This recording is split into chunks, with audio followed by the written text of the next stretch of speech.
Kita melafazkan adalah dilanjutkan dengan membaca surat Al-Baqarah ayat 177 sampai 181. A'udzu billahi minasy syaithanir rajim. Bismillahirrahmanirrahim. Alhamdulillahi rabbil alamin. Ar-Rahmanir Rahim. Maliki yaumiddin. Iyyaka na'budu wa iyyaka nasta'in. Ihdinas siratal mustaqim. Siratal ladzina an'amta 'alaihim ghairil maghdubi 'alaihim waladdallin.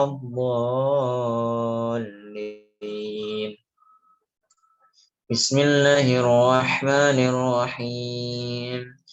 Laisal birra an tuwallu wujuhakum qibalal masyriqi wal maghribi walakinnal birra man amana billahi wal yawmil akhir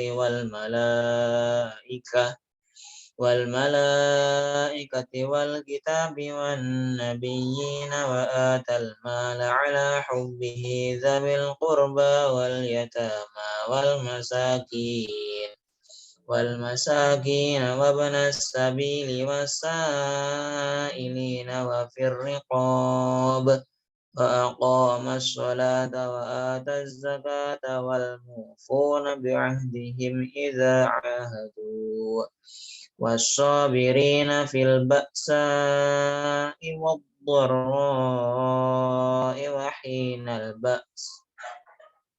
Ulaika alladzina sadaqu wa ulaika humul muttaqun. Ya ayyuhalladzina amanu kutiba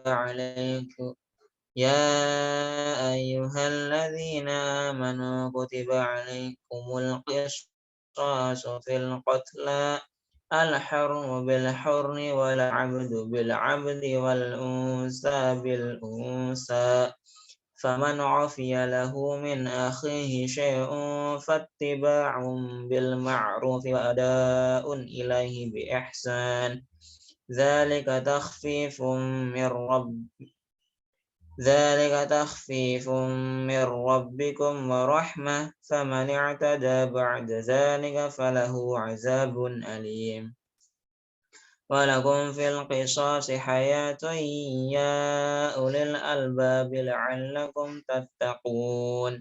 Kutiba alaikum idza hadara ahadukumul mautu in taraka khairanil wasiyatu lil walidaini wal aqrabina bil ma'ruf haqqan 'alal muttaqin.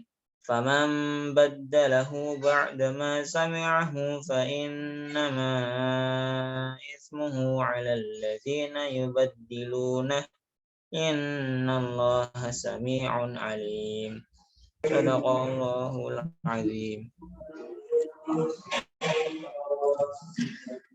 Artinya, kebajikan itu bukanlah menghadapkan wajahmu ke arah timur dan ke barat, tetapi kebajikan itu ialah kebajikan orang yang beriman kepada Allah, hari akhir, malaikat-malaikat, kitab-kitab, dan nabi-nabi, dan memberikan harta yang dicintainya kepada kerabat, anak yatim, orang-orang miskin, orang-orang yang dalam perjalanan atau musafir, peminta-minta, dan untuk memerdekakan hamba sahaya yang melaksanakan sholat dan menunaikan zakat, orang-orang yang menepati janji apabila berjanji, dan orang yang sabar dalam kemelaratan, penderitaan, dan pada masa peperangan.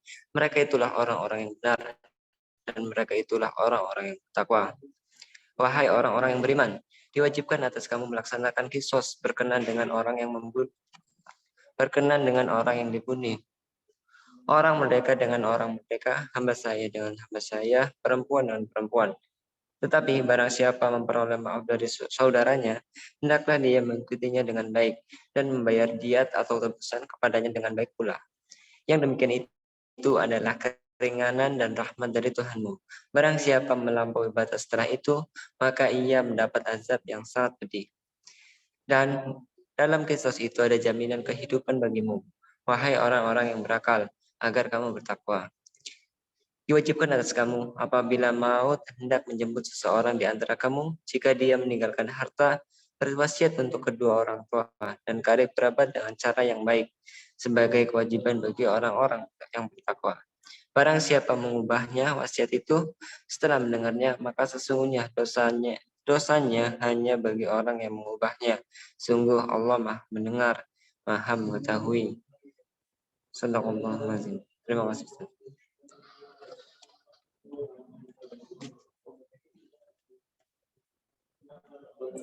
Baik, saya sampaikan terima kasih kepada Mas Catur dan Mas Vito yang telah memimpin tilawah kita pada pagi hari ini. Baik, langsung kita mulai. Assalamualaikum warahmatullahi wabarakatuh. Waalaikumsalam warahmatullahi Waalaikumsalam warahmatullahi wabarakatuh. Bismillahirrahmanirrahim. Alhamdulillahirabbil alamin wassalatu wassalamu ala Rasulillah sallallahu alaihi wasallam.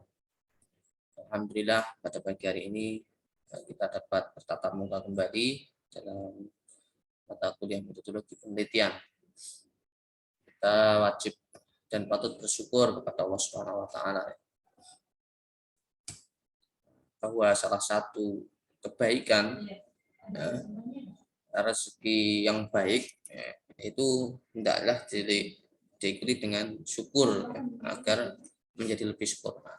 Maka hari ini kita bersyukur masih diberikan kesehatan, masih diberikan kemampuan, dan masih diberikan kesempatan untuk menuntut ilmu. Salawat dan salam semoga selalu dilimpahkan kepada Nabi Muhammad SAW. Allahumma sholli ala Muhammad wa ala ali Muhammad. Semoga kita bisa meniru beliau dan kita bisa mengamalkan segala ajaran yang disampaikan oleh beliau. Saya ucapkan terima kasih ya yang hadir pada pagi hari ini. Tadi ada Mas Catur, Mas Vito yang baru datang, Mbak Aulia. Sebelum kita lanjutkan kajian hikmah beserta materi pagi ini, mari kita awali dengan berdoa kepada Allah Subhanahu wa taala supaya kita diberikan ilmu yang bermanfaat. Berdoa mulai.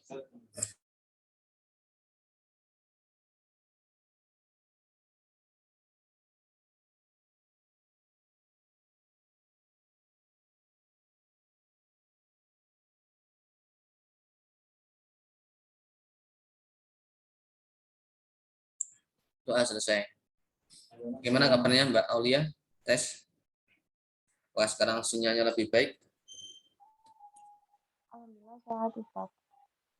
Oke. Semoga lancar terus ya. Saya perhatikan Mbak Aulia sering terganggu. Bisa saya ganti provider ya. Karena tempatnya di Surabaya, saya yakin ya seharusnya nggak ada kendala. Baik, tadi kita sudah tilawah ayat 177 sampai 181. Nah, kira-kira siapa nih dari teman-teman yang bisa menyampaikan hikmah yang dapat kita ambil dari tilawah bersama tadi? Silakan. Selamat. Silakan bagi teman-teman yang ingin menyampaikan apa hikmah yang dapat kita petik dari tilawah bersama tadi. Kalau tidak ada nanti saya tunjuk satu persatu ya. Baik, saya tunjuk saja. Yang pertama yakni Mas Catur. Apa Mas Catur hikmah yang dapat kita ambil dari tilawah bersama tadi? Silakan disampaikan. Ya Ustaz, mungkin saya ambil dari ayat 181-nya Ustaz. Yaitu barang siapa mengubah wasiat, setelah mendengarnya maka sesungguhnya dosanya hanya bagi orang yang mengubahnya. Jadi kita tidak boleh sembarangan saat misalkan ya, mendapatkan wasiat atau kita mendengar wasiat, nah kita menyampaikan kepada orang lain itu tidak sesuai dengan yang diwasiatkan kepada dia, itu berdosa gitu Ustaz. Itu Ustaz.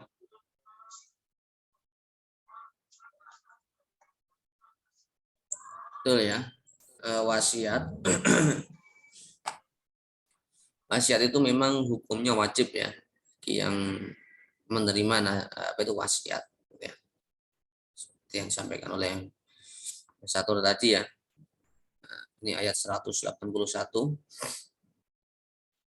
Bagi yang menerima wasiat dan dia tidak melakukan, maka dia berdosa gitu ya. Ini tidak melaksanakan atau mengubah ya, sama aja keduanya gitu ya. Maka memang ketika orang akan meninggal itu kalau biasanya ada pesan-pesan terakhir ya. Nah, pesan terakhir ini biasanya dalam bentuk wasiat yang ia nanti tidak mampu untuk melakukannya sendiri. Maka orang yang akan meninggal biasanya dia membuat wasiat ya. Pada siapa? Pada ahli warisnya, gitu ya. Pada keluarga, pada karib saudara. Ada lagi yang lain? Berikutnya dari Mas Vito, silakan.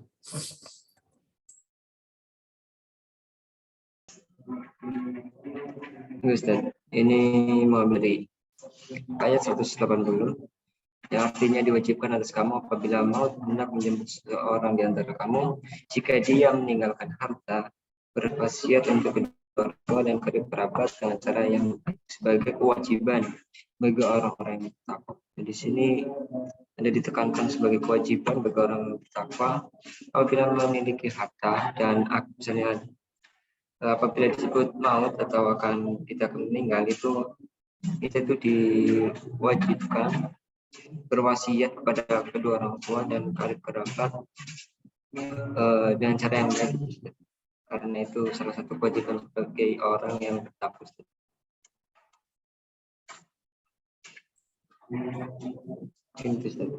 Baik, ya betul sekali ya, Mas itu. Seperti penjelasan dari saya tadi ya, bahwa wasiat ini memang wajib ya bagi orang yang hendak akan meninggal. Jika mereka memiliki harta, gitu ya. Nah, berapa besaran harta yang besarannya yang harus diwasiatkan? Dan kepada siapa kita memberi wasiat tersebut ya? Nah, ada beberapa penjelasan tafsir yang mengatakan bahwa maksimal ya yang diwasiatkan itu tidak melebihi dari 1/3 jumlah hartanya. Jadi ada batas maksimal ya. Tidak boleh semuanya itu diwasiatkan. Misal ada si A memiliki harta 100 juta, kemudian berwasiat nanti kalau meninggal 100 juta ini tolong disumbangkan ke masjid semua. Nah, nggak boleh. Nah, karena di sini ada batas maksimal ya. Nah, ini 1/3 dari total tersebut. Gitu ya. Kalau 1/3-nya ya kira-kira maksimal 30 juta. Ya, tidak boleh melebihi itu. Itu maksimal. Pada siapa? Pada orang tua, karib, sanak saudara. Nah, ini memberikan wawasan kepada kita ya. Tentang pentingnya wasiat. Terima kasih Mas Vito. Berikutnya silakan dari Mbak Aulia Putri untuk menyampaikan hikmah apa yang dapat kita petik dari tilawah kita bersama tadi surah Al-Baqarah ayat 177 sampai 181. Silakan Mbak Aulia.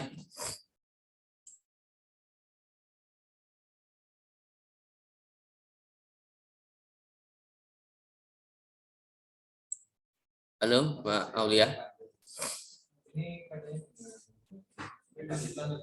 Tes.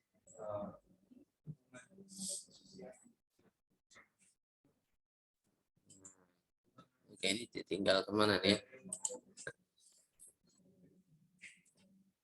Baik, kita lanjutkan ya teman-teman. Nah, saya melengkapi dari jawaban teman-teman ya. Hikmah yang dapat kita ambil.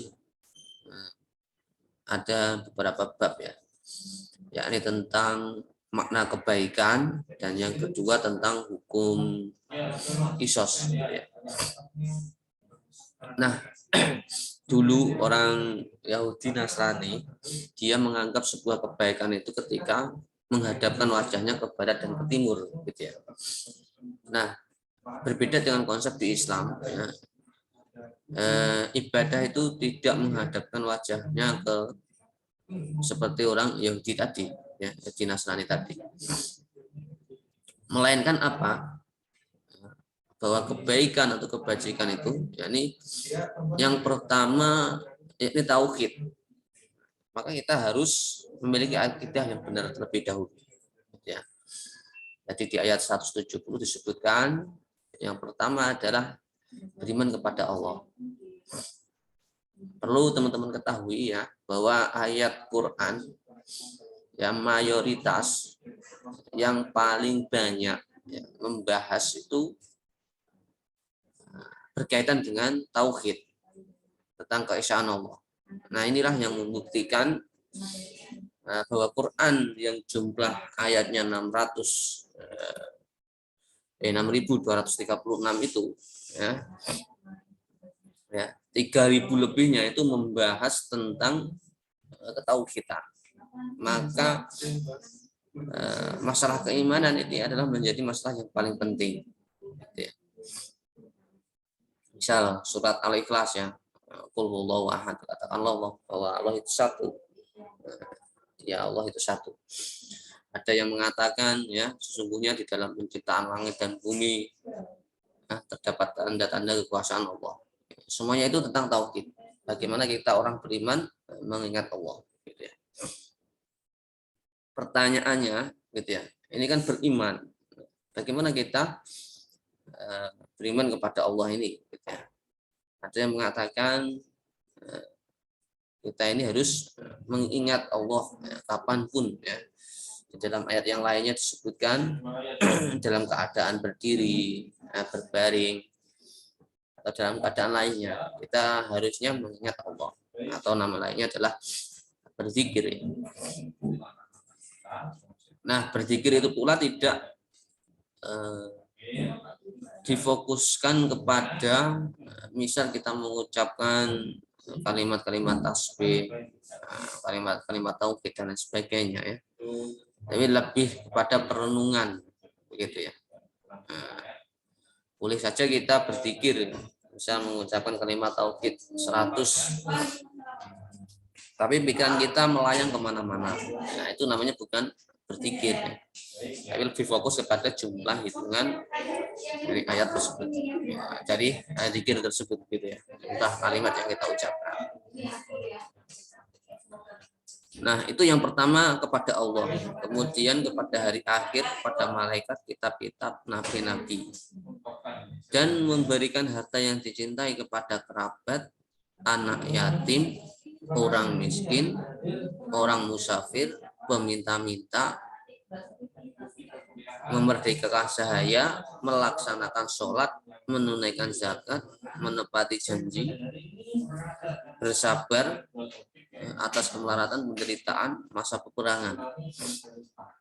Ini urut, ya. Ini yang dinamakan makna kebajikan. Misal urutan atau prioritas hierarki ketika kita bersedekah ya. Tadi yang pertama tauhid sampai beriman kepada Nabi ya terakhir. Terus kemudian memberikan harta yang dicintai. Kepada siapa? Yang pertama adalah kepada kerabat kita. Itu yang utama. Jadi yang paling atas, prioritas yang pertama ketika kita ingin bersedekah atau lain sebagainya, itu yang pertama kepada kerabat. Itu yang paling utama. Ya. Nah, ada ayat lain yang mengatakan ya, wa atidal qurba haqqahu wal miskin. Ya. Nah, jadi ketika kita memberikan sedekah atau apa berbagi, maka prioritas yang pertama adalah kaum kerabat terlebih dahulu. Yang kedua baru anak yatim. Nah, ini prioritas kedua ya. Yang ketiga orang miskin. Nah, ada hadis yang mengatakan teman-teman ya bahwa orang miskin itu bukan yang meminta-minta di jalanan itu ya. Tidak ya.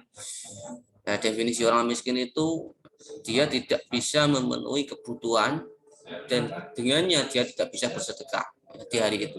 Itu namanya orang miskin. Ada banyak kasus ya, orang yang peminta-minta justru dia sebenarnya itu banyak uangnya. Ya. Kita kasih uang, ternyata ada berita mengatakan, wah, dia di lain tempat naik mobil, ya, Pajero Sport. Itu kan banyak itu ya. Kan seperti itu definisi miskin. Ya. Tapi definisi miskin menurut hadis adalah dia tidak bisa memenuhi kebutuhannya dan dia dengannya tidak bisa bersedekah. Gitu. Itu orang miskin. Itu urutan orang yang ketiga ketika kita menyedekahkan harta kita. Terus kemudian orang musafir ya, orang dalam perjalanan. Kemudian, nah ini yang kelima baru peminta-minta. Nah, ini urutan yang berikutnya ya. Dan membersihkan orang hamba saya. Uniknya ya, sedekah ini memiliki keutamaan ibadah yang utama ya dibanding dengan sholat. Nah, makanya di situ urutannya kemudian setelah sedekah ya menginfakkan harta, kemudian sedekah dan zakat. Itu urutannya. Jadi memang sedekah ini memiliki keutamaan tersendiri. Nah, itulah teman-teman yang perlu saya sampaikan. Kemudian ayat 178 ya berkaitan dengan kisos. Ada yang tahu kisos itu apa, teman-teman? Mas Fitu, Mas Catur, Mbak Ulia. Hukumannya sebanding Ustaz. Oke. Oke, orang nyolong Ustaz. Nanti dipotong tangannya gitu Ustaz. Betul. Ya, ini hukuman yang sebanding. Nah, hukuman yang sebanding di ayat tersebut ya ketika misal ya kita melukai orang, maka hukumannya ya kita dilukai. Itu namanya kisos ya. Hukuman atau balasan yang serupa. Jika ada kasus pembunuhan, maka dia harus dibunuh gitu. Karena menghilangkan nyawa, maka kisosnya ya dihilangkan nyawanya gitu ya. Namun pengecualian ya, jika wali atau ahli waris berikutnya ini memaafkan orang yang menjadi tersangka melakukan tindakan tersebut, ya maka dia harus membayar diat, ya, membayar ganti rugi gitu ya. Kalau dia mengikhlaskan, itu boleh. Nah inilah kelebihan yang dimiliki oleh orang Islam ya, yang tidak dimiliki oleh umat lainnya. Ya, perlu teman-teman ketahui ya, umat terdahulu ya Bani Israel itu tidak ada diat ya. Yang hanya adalah kisos gitu ya. Itu. Nah, maka di Islam ini diberi penyempurnaan gitu ya. Makanya sebelumnya apa ini? Memang Al-Qur'an ini sebagai penyempurna dari kitab-kitab terdahulu. Nah, makanya tadi urutan keimanan itu masuk salah satu masuk ya, beriman kepada kitab-kitab ya, Injil, Taurat. Itu menyempurnakan dan disempurnakan oleh Al-Qur'an. Semoga ini menjadi penyemangat kita ya untuk menggali lebih dalam lagi tentang Al-Qur'an ya, kitab utama dari umat Islam. Kita akan lanjutkan materi terakhir sampai kapan? Sampai mana Mas gitu? Sambil saya presensi ya.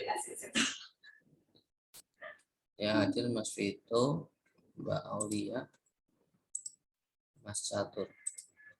Berarti yang nggak ada 2 orang, Mbak Hafiza sama Mas Gilang. Saya minta tolong Mas Catur hubungi Mas Gilang dan Mbak Aulia menghubungi Mbak Hafiza ya. Mengapa mereka tak hadir? Sampai mana Mas Vito? Materinya Ustaz. Sampai Bagaimana Ustaz? materi kita sampai mana terakhir? Untuk selanjutnya itu masalah penelitian Ustaz. Oke, masalah penelitian ya. Baik, silakan teman-teman disiapkan ya. Catatannya supaya perkuliahan lebih efektif gitu ya. karakteristik penelitian kuantitatif. Oke, terima kasih Mbak Aulia. Baik, saya akan lanjutkan untuk materi ya, supaya kita bisa menuntaskan materi.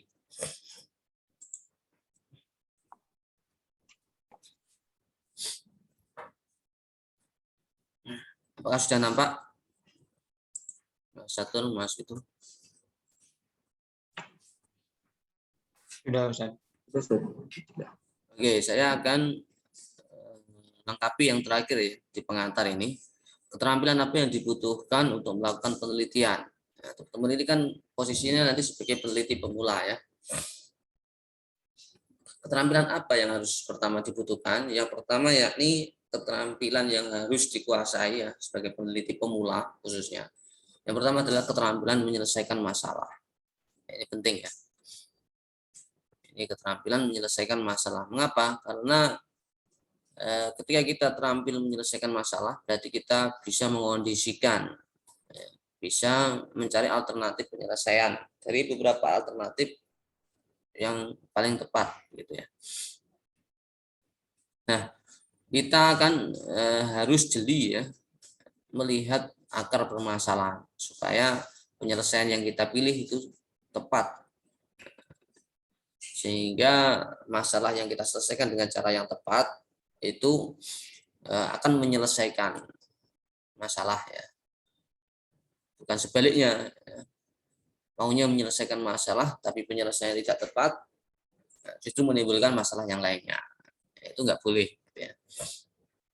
Makanya kita harus jeli nanti ya dalam melihat, mengamati dan menentukan masalah penelitian kita.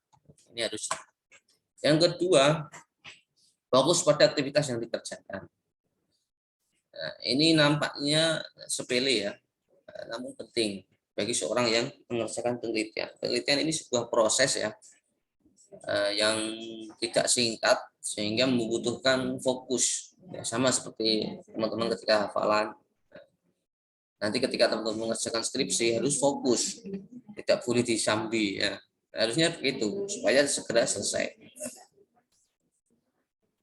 Nah, terus kemudian yang ketiga ini membaca dan menganalisis sumber artikel.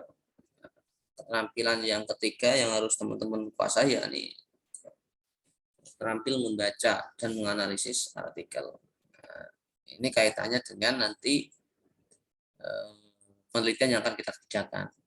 Misal nanti Mas Vito mau meneliti berkaitan dengan keterampilan atau literasi ya, maka hal-hal yang berhubungan dengan literasi kita harus menguasai.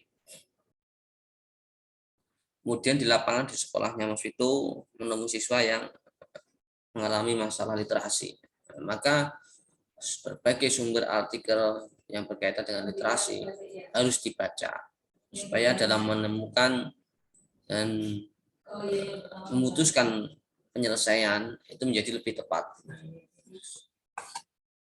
Yang keempat, yakni menulis hasil penelitian. Perlu teman-teman ketahui ya bahwa penelitian itu merupakan gabungan dari beberapa keterampilan. Jadi tidak hanya pandai dalam melakukan penelitiannya ya, namun juga harus pandai dalam menulis hasilnya. Ya. Jadi keterampilan menulis harus kita asah ya. Bagaimana membuat kalimat yang bagus, membuat paragraf, membuat judul yang tepat, menyampaikan hasil dengan kalimat yang enak dibaca, koherensinya nyambung, gitu ya. Nah itu harus dilatih. Nah, peneliti yang dia baik dalam proses, ya, namun kurang baik dalam hasil penulisan hasil, maka hasilnya tidak akan maksimal, gitu ya. Karena apa yang disampaikan itu tidak sesuai dengan apa yang ia lakukan.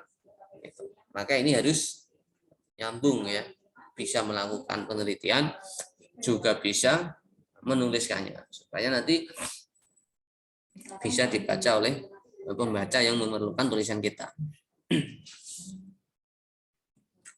Begitu. Ada pertanyaan?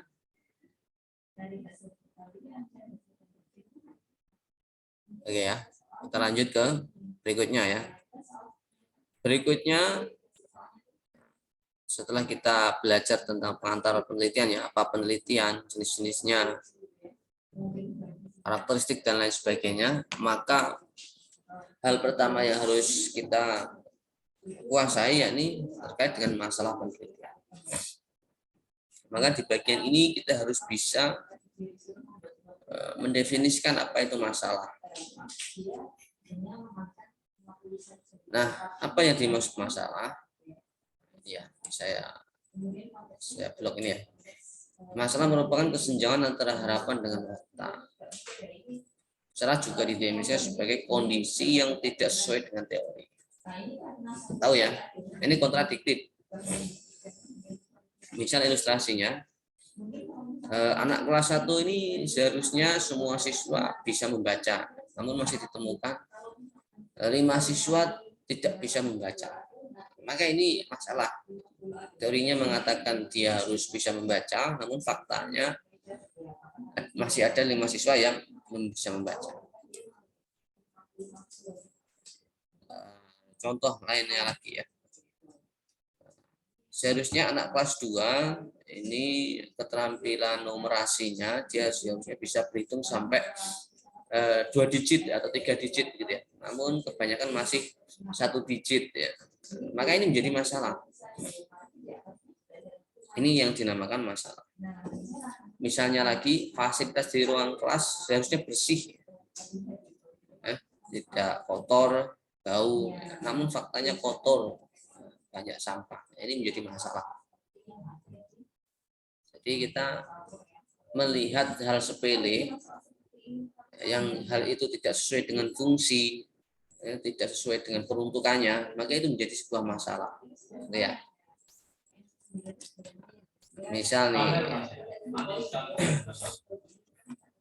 nih ya, teman-teman ini seharusnya ikut kuliah hari ini ya, namun tidak hadir tanpa keterangannya, itu jadi masalah itu. Jadi masalah itu macam-macam dan banyak sekali ya. Nah, nanti kita akan temukan masalah seperti apa ini yang layak untuk diteliti.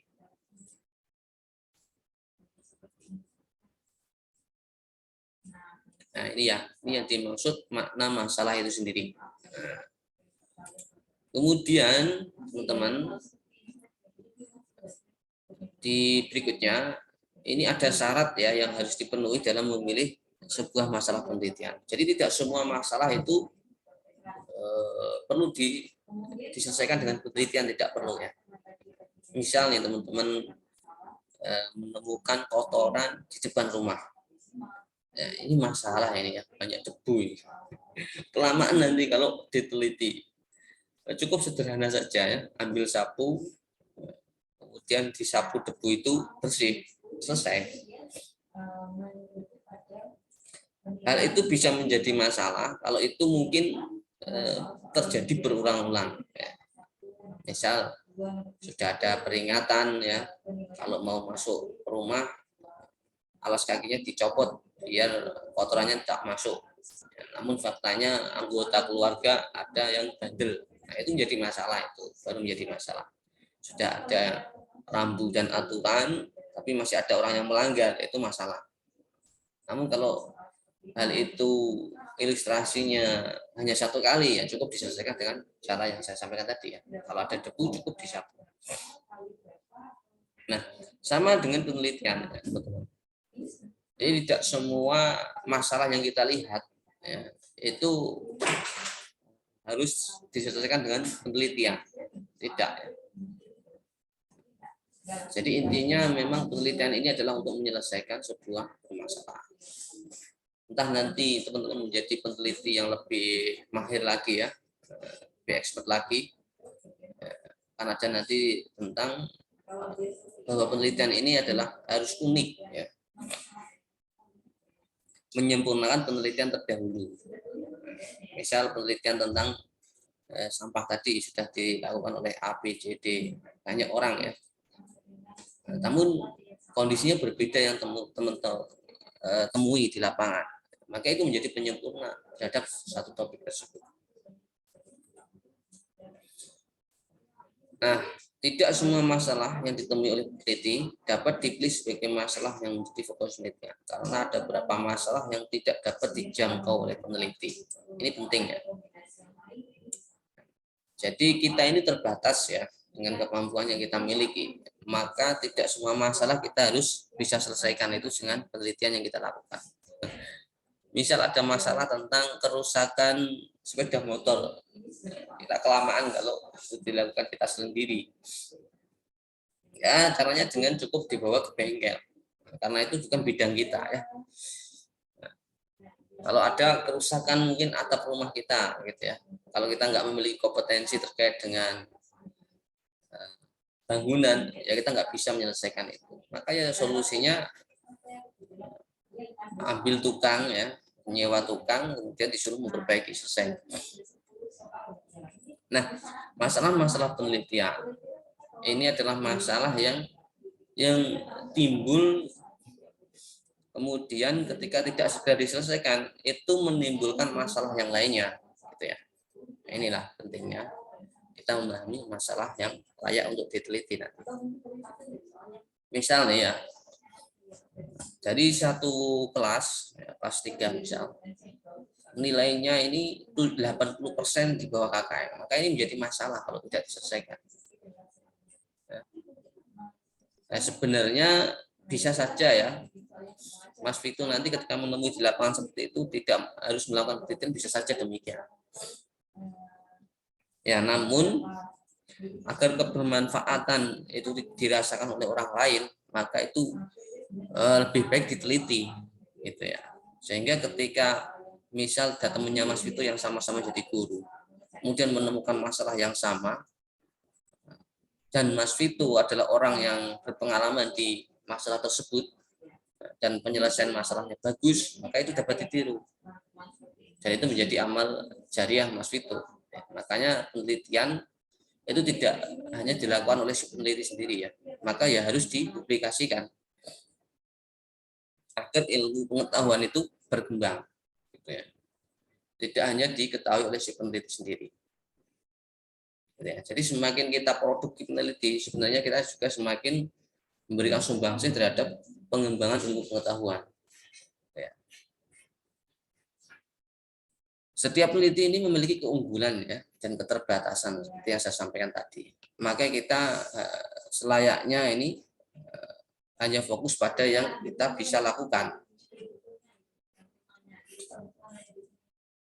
Nah, sebaliknya masalah peneliti yang menganggap tidak menguasai sebaiknya tidak dilakukan ya, seperti contoh yang tadi saya sampaikan tadi.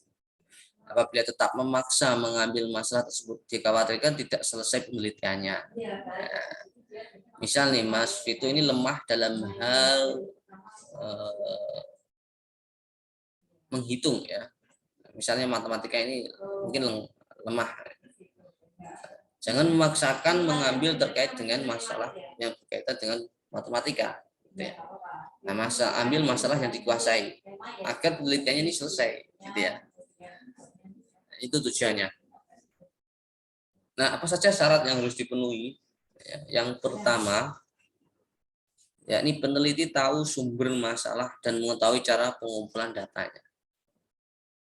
Sumber masalahnya ini dari mana sih? Misal contoh lain lagi ya, saya menemukan separuh siswa kelas saya ini malas untuk belajar. Malasnya ini karena apa? Maka kita harus gali di situ ya.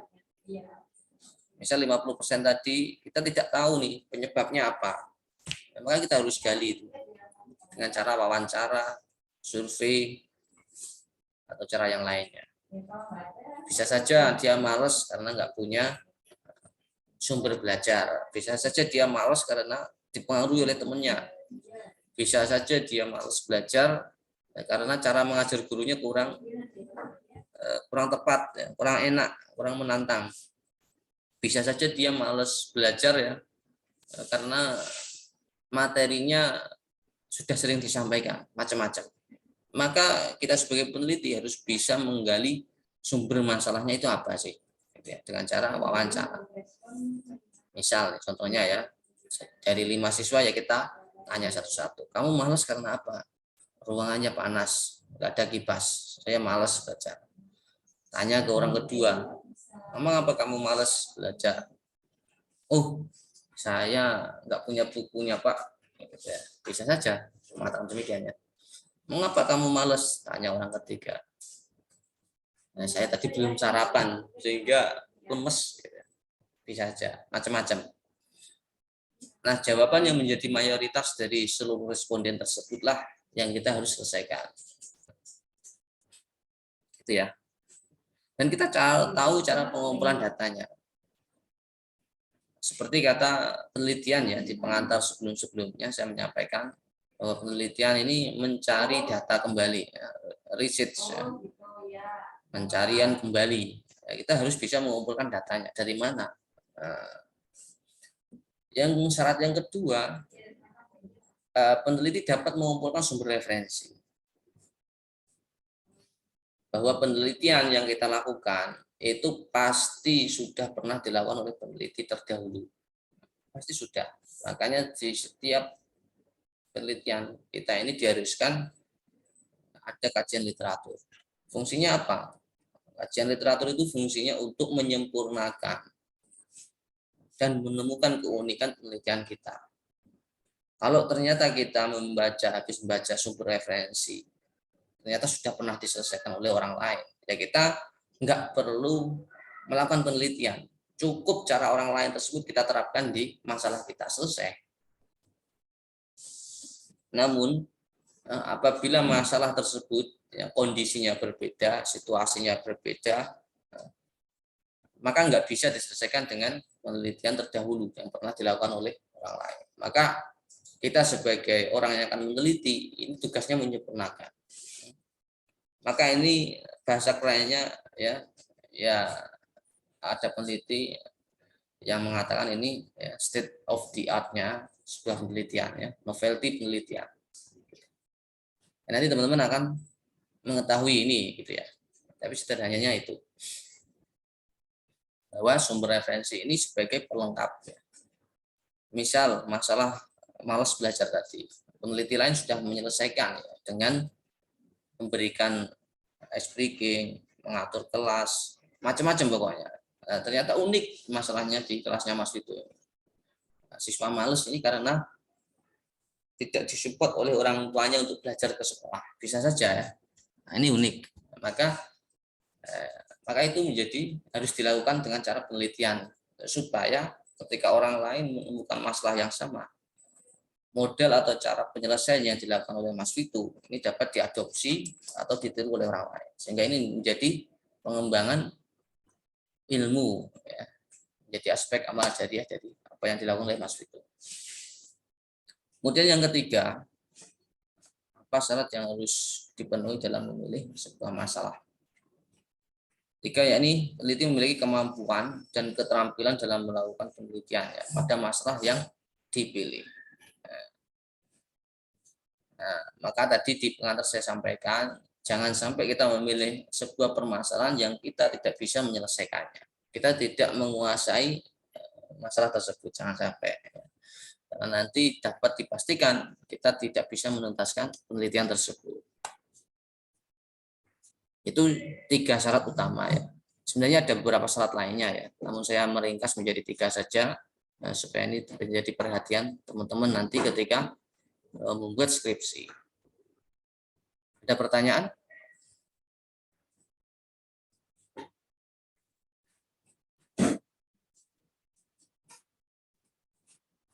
Oke, tidak ada ya.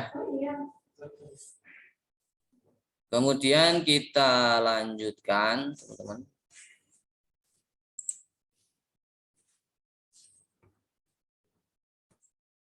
Yang berikutnya yakni kriteria masalah yang layak diteliti. Kalau tadi syarat yang harus dipenuhi ya, tahu ya syarat. Syarat itu sesuatu yang harus dilengkapi terlebih dahulu ya sebelum melakukan sesuatu itu. Misal syarat sahnya sholat harus suci, maka dia harus berwudu. Nah, ketika dia tidak berwudu ya maka tidak sah sholatnya. Ya, itu namanya syarat. Gitu ya. Dalam penelitian juga ada syarat ya. Kemudian kriteria masalah yang layak diteliti itu seperti apa? Tadi saya menyampaikan tidak semua masalah itu bisa atau harus diselesaikan dengan penelitian, tidak ya. Ada masalah-masalah yang praktis ya, yang bisa diselesaikan dengan cara cepat ya, tidak harus dengan penelitian. Nah, di sekitar kita ini ada beragam banyak masalah ya, yang tidak terhitung jumlahnya. Nah, dari banyak masalah tersebut, tidak semua masalah layak diteliti karena ada jenis masalah yang dalam penyelesaiannya ini tidak memerlukan proses penelitian. Nah, ini sebagai penekanan. Ada kalanya masalah tersebut cukup diselesaikan dengan cara praktis dan sederhana. Ya, misal kita menemukan papan tulis itu kotor, maka cukup dibersihkan dengan alat pembersih tertentu ya, yang sudah umum dilakukan. Tak perlu diteliti. Berbeda ketika ini alat papan tulisnya kebanyakan di sekolah ini kotor ya, meluruk, delmuk itu kotorannya. Ya, ini menjadi sebuah masalah ya, karena ini hampir terjadi di banyak sekolah. Ini menjadi banyak menjadi masalah yang layak diteliti kalau faktanya demikian. Tapi kalau faktanya cuma hanya satu sekolah dan itu ternyata mudah diselesaikan, ya itu menjadi tidak layak untuk dilakukan. Ya. Jadi kita melihat urgensi dari masalah tersebut ya. Apakah itu masalah itu masif luas ya, sehingga itu butuh penyelesaian yang efektif, maka itu layak diteliti. Tapi kalau cuma terjadi di satu tempat saja, mungkin sekolah A, ya maka cukup diselesaikan dengan cara yang sederhana tadi. Nah, ini Criswell ya, menyampaikan ada 5 kriteria masalah yang layak diteliti ya, teman-teman. Yang pertama, masalah penelitian yang dipilih itu merupakan gap ya, atau melengkapi dari referensi yang sudah ada.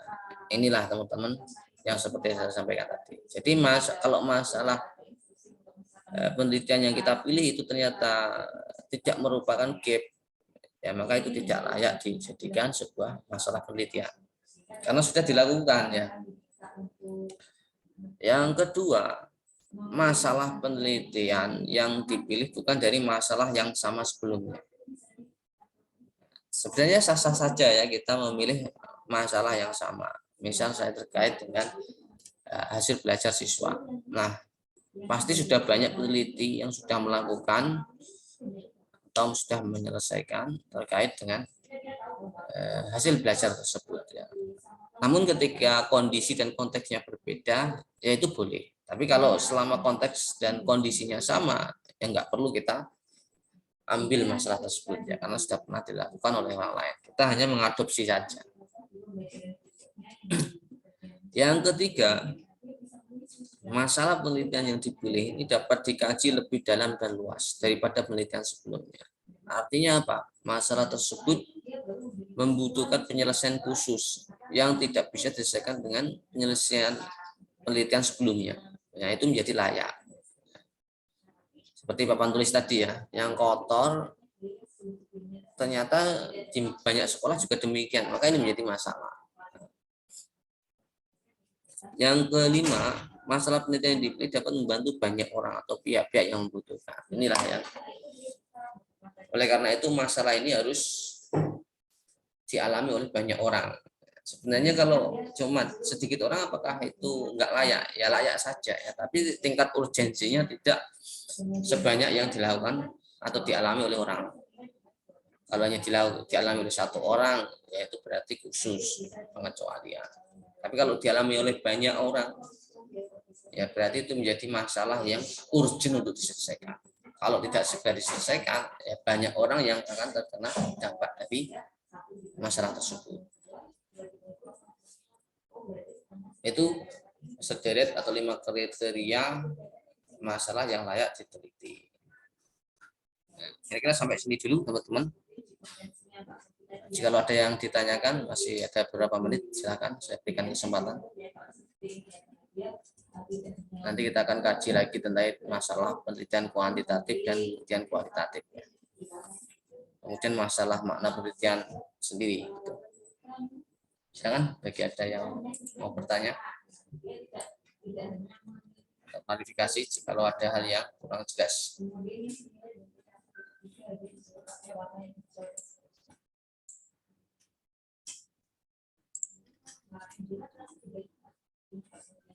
Afwan, Sudah Ustaz, cukup? saya izin konfirmasi Ustaz. Oh, Mas Jadi Catur ya. Silakan Mas enggak Catur. usah, saya izin konfirmasi. Berarti kita boleh mengambil penelitian yang sama tapi dalam konteksnya itu misalkan masalahnya itu agak berbeda gitu ya Ustaz tadi ya. Betul. Boleh, Mas Catur. Misal ada guru lain yang sudah mengajar pakai model pembelajaran langsung ya, boleh. Mas Vito ingin mengangkat masalah tersebut juga. Nah, di penelitian terdahulu konteksnya itu untuk kelas 2 misalnya. Ini kan kelas rendah. Nah, di konteksnya Mas Catur ternyata untuk kelas 5 boleh. Boleh. Jadi, jenis masalahnya sama, namun konteksnya berbeda. Boleh. Ada lagi? Selain dari Mas Catur?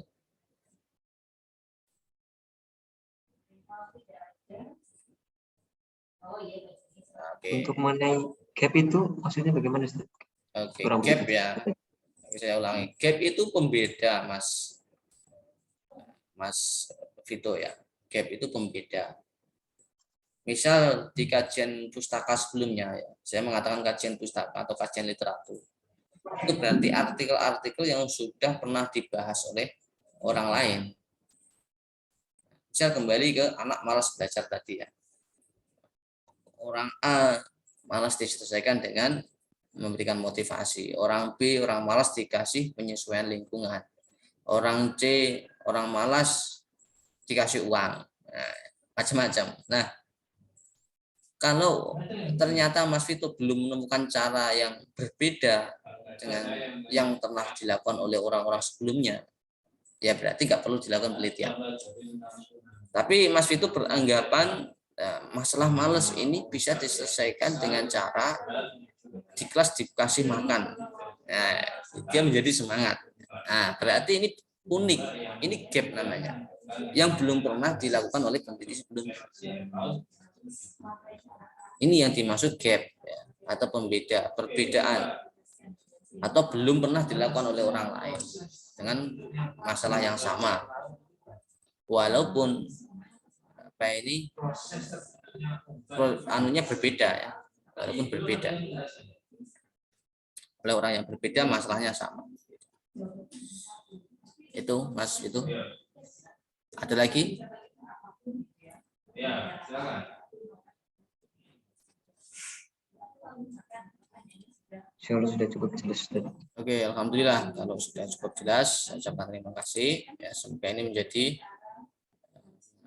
perhatian kita ya untuk nanti lebih serius sehingga ini menjadi semangat teman-teman untuk segera menuntaskan nanti skripsinya. Apakah ada kabar dari Mbak Aulia terkait Mbak Hafizah dan Mas Catur terkait Mas Ahmad Gilang? Mbak Hafizah centang 1 Ustaz. Centang 1 ya. Oke, terima kasih Mbak Aulia. Pak Mas Catur? Mas Gilang centang 2, nggak dibaca. Nggak dibaca. Oke, baik. Terima Jarang kasih dibaca, ya. Ustaz.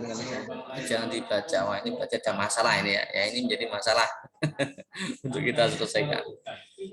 Baik, cukup demikian yang dapat saya sampaikan. Saya mohon maaf atas segala kekurangan. Mari kita cukupkan dengan istighfar dan doa kafaratul majelis. Astagfirullahaladzim. Subhanallah. Asyhadu an la ilaha illa anta astaghfiruka. Baik. Saya tutup. Assalamualaikum warahmatullahi wabarakatuh. Waalaikumsalam warahmatullahi wabarakatuh. Terima kasih Ustaz. Masyaallah.